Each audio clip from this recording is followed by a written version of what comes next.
নমস্কাৰ আন্তৰিক স্বাগতম জনাইছো লেটস ক্লিয়াৰ অল চেনেলটোলৈ এই ভিডিঅ'টোৰ জৰিয়তে আলোচনা কৰিম অসম টেটৰ ইউপিৰ সিলেবাছত সন্নিবিষ্ট সমাজ বিজ্ঞান বিষয়ৰ ৰেগুলেটিং এক্টৰ বিষয়ে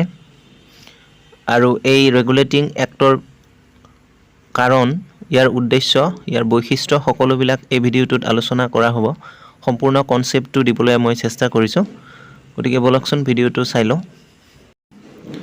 Regulating Act 1773 1773 চনত ৰেগুলেটিং এক্টখন ভাৰতবৰ্ষত প্ৰণয়ন কৰা হৈছিল আৰু ইয়াৰ কাৰণ আছিল প্ৰথম কাৰণটো হ'ল 1768 চনত ইষ্ট ইণ্ডিয়া কোম্পানীৰ আৰ্থিক অৱস্থা খুব শোচনীয় আছিল আৰু 1772 চনত কোম্পানীয়ে ব্ৰিটিছ চৰকাৰৰ পৰা 1 লাখ পাউণ্ড টকা ঋণ ল'বলগীয়া হৈছিল ব্ৰিটিছ চৰকাৰে ভাবিছিল যে ইষ্ট ইণ্ডিয়া কোম্পানীৰ আৰ্থিক অৱস্থা শোচনীয় হৈছে যদিও পিছলৈ বাৰু ই উন্নত হ'ব পাৰিব কিন্তু নহল তাৰ পিছত ব্ৰিটিছ চৰকাৰে বিচৰা নাছিল যে ইষ্ট ইণ্ডিয়া কোম্পানীৰ নিচিনা এটা প্ৰতিষ্ঠিত কোম্পানী হেগ হৈ যাওক আৰু সেইভাবে কি কৰিলে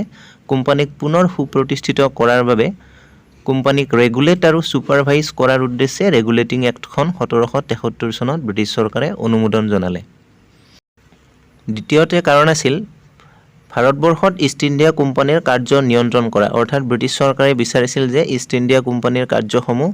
ব্ৰিটিছ চৰকাৰৰ দ্বাৰা নিয়ন্ত্ৰিত হওক আৰু তৃতীয়তে কেন্দ্ৰীয় প্ৰশাসন ব্যৱস্থা ভাৰতবৰ্ষত স্থাপন কৰা ৰেগুলেটিং এক্টৰ জৰিয়তে ব্ৰিটিছ চৰকাৰে কেন্দ্ৰীয় প্ৰশাসন ব্যৱস্থাক ভাৰতবৰ্ষত স্থাপন কৰিব বিচাৰিছিল এইকেইটা আছিল কাৰণ এতিয়াও এই আইনৰ বৈশিষ্ট্যসমূহলৈ ভাৰতবৰ্ষৰ শাসন ব্যৱস্থাটোক ইষ্ট ইণ্ডিয়া কোম্পানীয়ে কি কৰিছিল তিনিটা মূল ভাগত ভগাই শাসন কৰিছিল আৰু সেইকেইটা আছিল বংগ প্ৰেসিডেন্সি বোম্বাই প্ৰেসিডেন্সি আৰু মাদ্ৰাজ প্ৰেসিডেন্সি আৰু তিনিওটা প্ৰেসিডেন্সিৰ বাবে একোজনকৈ গভৰ্ণৰ নিয়োগ কৰা হৈছিল কিন্তু 1773 চনৰ ৰেগুলেটিং এক্টৰ জৰিয়তে কি কৰিলে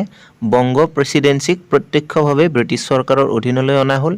আৰু বংগৰ গভৰ্ণৰজনক গভৰ্ণৰ জেনেৰেল ৰূপে নিয়োগ কৰা হ'ল